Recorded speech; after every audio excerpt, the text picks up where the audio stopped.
දේශපාලන මේ මළගෙදරක අඳෝනාවක් ඇහුණා. හරිද? බැලුවේ නැද්ද අර රූපවාහිනී වැඩසටහනක් තියෙන්නේ 360 කියලා? ඇවිල්ලා හිටියේ අර චාකෝල් පාට ලී ගල්ලඟුරු. ඇවිල්ලා මේ අඬනවා. ඒ කියන්නේ අඬනවා කියන්නේ මේ දැන් 360නේ. දැන් 360 වුණාට පොර නිකන් වටේකුත් කැරකිලා අර පැණි බඹර ගැහුවා වගේ හිටියේ කැරකිලා ඈ. දැන් ඒ කියන්නේ දැන් ඊයේ දින්නනේ කොළඹ මහනගර සභාව මාලිමාව දින්නට පස්සේ පොර දැන් ටක් ගාලා වැහැලා වැඩේට. කොහෙදෝ හිටියේ මෙච්චරක කොහොමත් කොහෙදෝ තමයි හිටියේ. තැන් වල හිටියේ. ඊයේ ඇවිල්ලා එන්න කියලා 360ට දැන් පොර ලිනින් ගැන කියනවා. පින්ලන්තේ ගැනත් කියනවා. මාටින් වික්‍රමසිංහ ගැනත් කියනවා. ඒ වැඩසටහන මෙහෙවපු නිවේදකයා ඇහුවා දැන් ඔබ පහුගිය මහමැතිවරණයේදී ඉදිරිපත් නොවීම අයින් උනේ ඇයි? පරාජය බාරගෙනද? මාලිමාවේ අය කිව්වා පරාජය බාරගෙනම අයින් වෙලා කියලා. නෑ එහෙම නෙමෙයිලු. මේ සජිත් දුන්නෑලු එයාලට කොළඹින් ඉල්ලන්නේ. හරිද? දැන් මොකද්ද? ජනරජ පෙරමුණද මොකද්ද කියලා උට්ටලම කටවගෙන ඒකෙන් එන්නේ. හරි? ඊට කලින් මොනවාද? මොකේක උරුම කිය කරුම ගොඩක් හිටියා. රටට කරුම. ඊට පස්සේ ඉස්සෙල්ලාම හිටියේ ජනතා මිතුරෝ කියලා. ඔය ඒ කාලේ 80 ගණන් වල. ස්වාධීන ශිෂ්‍ය සංගමය කියලා එකකුත් තිබානේ. ඒ කාලේ ඔය පොරවල් ඔය JVP එකේ ශිෂ්‍ය සංගම් වල හිටපු කොල්ලන්ව UNP ආණ්ඩුවට පාවලා දුන්නයි කියලා තමයි මර හමුදා වලට පාවලා දුන්නා කියලා කතා තියෙනවා. දැන් ඒ තියෙද්දි ඒක අටවගත්ත ඊට පස්සේ සිහල කර්මයේද මොකද්ද කියලා එකක් ආවා. පිවිතුරු එකක් මොනවම ආවා. ඇවිල්ලා අන්තිමට දැන් ආයෙ එකක් හදාගෙන මොන එක්සත් ජනරජ පෙරමුණ කියලා එකක්. හරි? කියන්නේ හරියට පක්ෂිකුත් නැහැ. හරියට පක්ෂිකුත් නැහැ.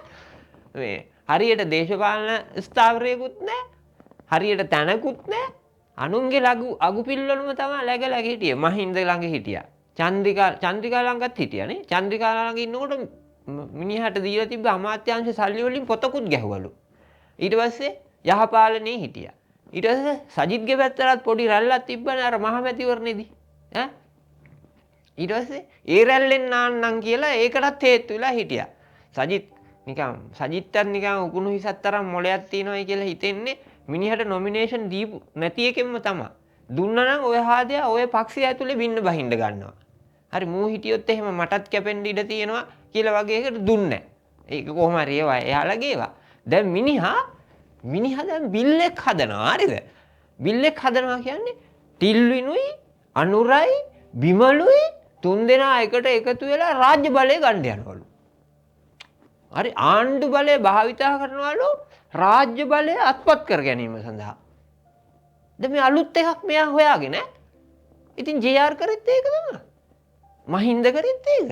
ජනතාවගෙන් ආණ්ඩු බලය ඉල්ලුවා රාජ්‍ය පරිපාලනය සඳහා. ඉතින් ඕනම පාලකයෙක් ඒකනේ කරන්නේ. ඈ රනිල් කරෙත් ඒක තමයි. ඈ දැන් මිනිහාට ඔය නොමිනේෂන් නොදීපු මේ සජිත් ජනාධිපති වුණා නම් සජිත් කරන්නෙත් ඒක තමයි. ඉතින් ආණ්ඩුව විසින් රාජ්‍ය පාලනය කරනවා. ඒකනේ ඉතින් ඒක හරිනේ. අමන්දනේ අපිට තේරෙන්නේ නැහැ ඒක ඇති වැරද්ද. මොකද වැරද්ද? ආණ්ඩුව කොහෙදෝ තිබිලා රාජ්‍ය බලය කොහෙදෝ තිබිලා රටක් කරන්න පුළුවන්ද? ඉතින් ඒක අත්පත් කරගත යුතුයි තමයි. හැබැයි මූ කියන්නේ කොහොමද දන්නවද? අනුරයි ටිල්විනුයි බිමලුයි මේ තුන් දෙනා. අර පාර්ලිමේන්තුවේ 159ක් ඉන්නවා. හරි? එතකොට ඒගොල්ලෝ තමයි මහජන නියෝජිතයෝ. අර කොහෙදෝ ඉන්න මිනිස්සෙකුත් මම කියන්නේ මුන් මේ ජනතාව මුලා කරන්න මුන් දාන දේවල්. හරි? මුන් දාන දේවල්. ඒ කියන්නේ මේ දේශපාලන පුලන්නෝ. අනුන් හදාගත්ත ප්‍රතිරූප වලින් ඒ වගේ වාසිය අරගෙන ජීවිකාව ගැට ගහගත්තේ උන් නන්නත්තර වෙලා ඉන්නේ.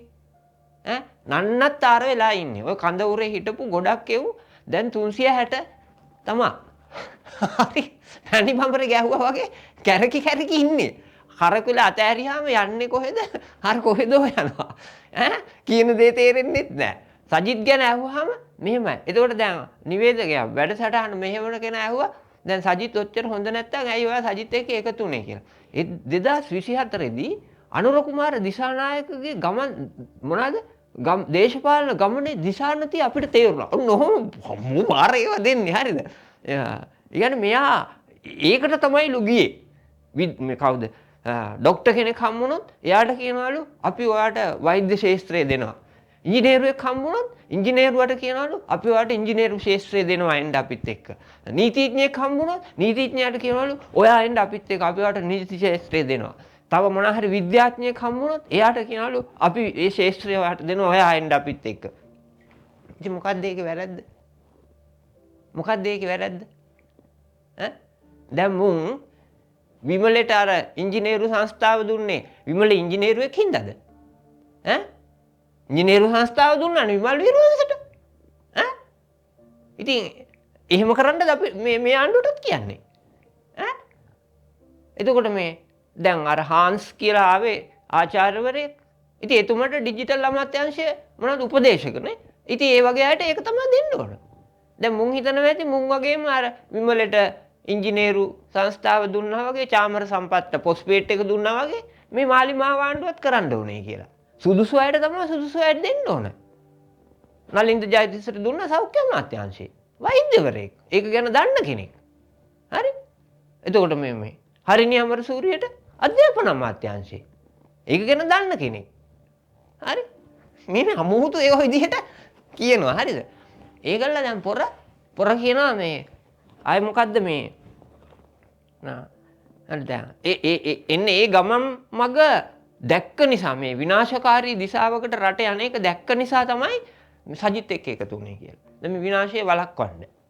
හරි? ඊට පස්සේ මේ දැන් සජිත් බනින්නේ ඇයි වගේ? ඒ වචන වලින්ම නෙමෙයි.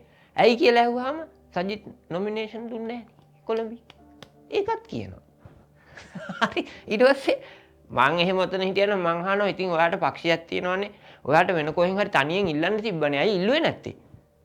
එහෙම ඉල්ලලා දිනන්න බෑනේ අනේ පදනම නැහනේ. අනුන්ගේ නැටිවල එල්ලිමනේ ඔය ඉන්නේ. ඒකල ඒ ඇස්සේ කියනවා දැන් අනුරට අර විදිහට විවේචනත් කළා රට රැක ගැනීම මේ අනුරගේ ගමන් මගින් රට රැක ගැනීම වෙනුවෙන් සජිත් එක්ක එකතු වෙන්න ගියේ. ඉතින් රට රැක ගැනීම සඳහා හෙට අනුරත් එක්ක එකතු වෙන්න ඕන නම් ඒත් එනවලු. එහෙනම් කොහේ හරි එල්ලෙන්නම තමයි තාම මේ ඉන්නේ. කොතන හරි කවන්නේ අද බැන්නත් හෙට ගිහිල්ලා ලැජ්ජ නැතුව ඒ ලඝු පිළේ ලගිනවා. කියන එකනේ මේ කියන්නේ ආයේ මරු කතාවක් කිව්වා.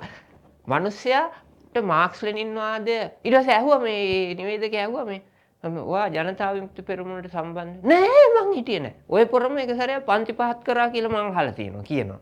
දැන් කියනවා නෑලු හිටියේ නැත්තම් හොඳයි. නැති හින්දා තමයි මේක මෙහෙම හරි තියෙන්න ඇත්තේ නැත්තම් ඉවරයි. දැන් නෑ මං හිටියේ නෑ. ඊට පස්සේ හිටියේ නෑ.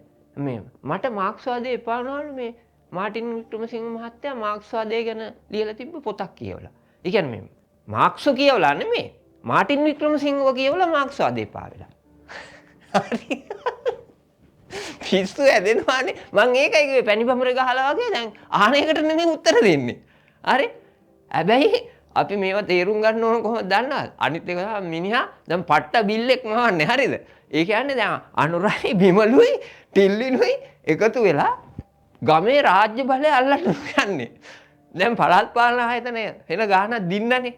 හරි? දිනලා දැන් අර මුජිබරුත් කිව්වා ඔක්කොම කියලා සජිතුත් කියලා අන්තිමට දැන් මේ ඉතිහාසයේ පළවෙනි වතාවට මහින්ද රාජපක්ෂ යුද්ධේ දිනලා කප් එක ගහලා ඔටුන්න කරේ දාගෙන ඉඳිවත් මහින්දට දිනා ගන්න බැරි වුණා කොළඹ නගර සභාව.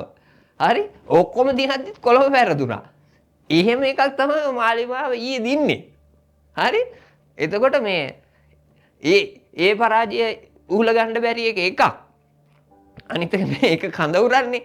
දැන් ඔය පළාත් පාලන ආයතන ටික ගොඩනගලා ඔය හැම පළාත් පාලන ආයතනයක ඉන්නවනේ මාලිමාවේ മന്ത്രിවරයෙක්. ඒ മന്ത്രിවරයා නියෝජනය කරන ග්‍රාම නිලධාරී වසමක් කොට්ටාසයක් තියෙනවනේ. ඒ කොට්ටාසේ ඒ മന്ത്രിවරයාට බාර දීලා ඒ ගමේ පක්ෂ විපක්ෂ මාලිමාවට ඡන්දෙ දීපු නොදීපු සියලු දෙනා එකට එකතු කරලා එක සාමූහිකයක් යම්කිසි සංවිධානයක් ගොඩනගන්න සූදානමක් තියෙනවා. ඒක ගම්වල දැනටත් අපි දන්නවා අපි ගම්වල ඉන්න ඒ නියෝජිතයෝ ඇවිල්ලා ඡන්දෙට කලින්ම තමයි ඒක කිව්වේ. මේ කොට්ටාස සභාව නැත්තම් මේ ව්‍යුහය තමයි ආණ්ඩුවත් එක්ක ගනුදෙනු කරන ව්‍යුහය වෙන්නේ කියලා අපිට කිව්වා. දැන් ඒක ඒ කියපු එකක් මේ කරන්නේ. කියලා ගමේ තියෙන ප්‍රශ්න ටික සාකච්ඡා කරන්න, ඒවා මධ්‍යම ආණ්ඩුවට දැනුවත් කරන්න, ප්‍රාදේශීය සභාවට ගෙනියන්නේ. ජනතාව පරිපාලනයට සම්බන්ධ කරගන්න එක මේ සංවිධාන ව්‍යුහයක්. සියලු දෙනා, පක්ෂ විපක්ෂ සියලු දෙනා, ගමේ හැම කෙනාම. හරි? එතකොට දැන් ඒ හරහා ගමේ බලය අල්ලන්න යනවලු ටිල්ලිනුයි විමලුයි අනුරයි. හරි? ඒ මිනිහා ඒක සමාජයට දෙන විදිය. හරි? දැන් ගමේ බලය අල්ලගෙන අනුරට ජනාධිපතිකම පැත්තක තියලා ග්‍රාම සේවකකම කරන්නද? නෑනේ. අර මහජන මොකද්ද? ප්‍රවාහන අමාත්‍යංශ දාලා ඇවිල්ලා බිමල් රත්නායක ගමේ පාරවල් හදන්නද? නැහැනේ. මුලය එකක් උකුණු හිසක් තියෙන කෙනෙකුට තේරෙනවා මේ ප්‍රජාව රාජ්‍ය පාලනයට සම්බන්ධ කර ගැනීමේ ව්‍යාපෘතියක් මේක කියලා. දැන් පොරට දාඩිය දාන්නේයි. මේක ක්‍රියාත්මක වුණොත් ඔය දේශපාලන ඉනිකුණන්ට අය ගමනක් නැහැ. එයාලගේ හාම්පුතාලටත් ගමනක් නැහැ. චම්පිකලා, විමල්ලා, ගම්මන්පිලලා, තිස්ස කුට්ටිලා, අම්පාරේ වීරසිංහලා වීරසිංහලා නම් තව හොඳයි. උන්ගේ ආසන දින්නනේ. හරි. මේ අනුන්ගේ දේශපාලන පක්ෂවල එල්ලිලා ඇවිල්ලා බඩවියත රැකගත්ත අර මැක්කො ටික ඉන්නව නේද? මැක්කො තමයි ඉස්සල්ලාම වෙවුලන්න අරන් ඉන්නේ. මේ වෙවුලන්න අරන් ඉන්නේ. ඔය බිමේ ඕක ක්‍රියාත්මක වීම අනිවාර්යයි. අපේ ගම්වලත් ඒවා තියෙනවා. අපිත් සහයෝගය දෙනවා. මේ ආණ්ඩුව එලවන්න බෑ. මේක යන්නෙත් නෑ කියලා කිව්වයි කියලා කියනවා අනුර සහෝදරයා. අනුර දිසානායක ජනාධිපති. ඉතින් ඇත්ත තමයි. අපි මේක යවන්නේ නෑ. ඉතින් අපිනේ ඡන්දෙ දීලා පත් කරගත්තේ. ගමේ දන්නේ කෙකුට මේ වෙන එකකට එන්න දෙන්නෙත් නෑ අපි. ඒ කියන්නේ අපි දන්න ටික කියනවා ගමේ මිනිස්සුන්ට මේ වගේ. ඒ හින්දා මේ ඔය චම්පිකලට උණ ගැනුනට අපිට කරන්න දෙයක් නැහැ. හරි? නිවන් සුව කියලා තමයි කියන්න තියෙන්නේ.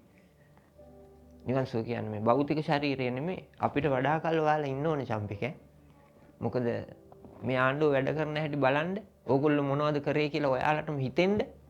ඕගොල්ලෝ අපිටත් වඩා කල් ඉන්න ඕනේ. නිවන් සුව කියලා කිව්වේ දේශපාලනිකව ඔයාලට නිවන් සුව.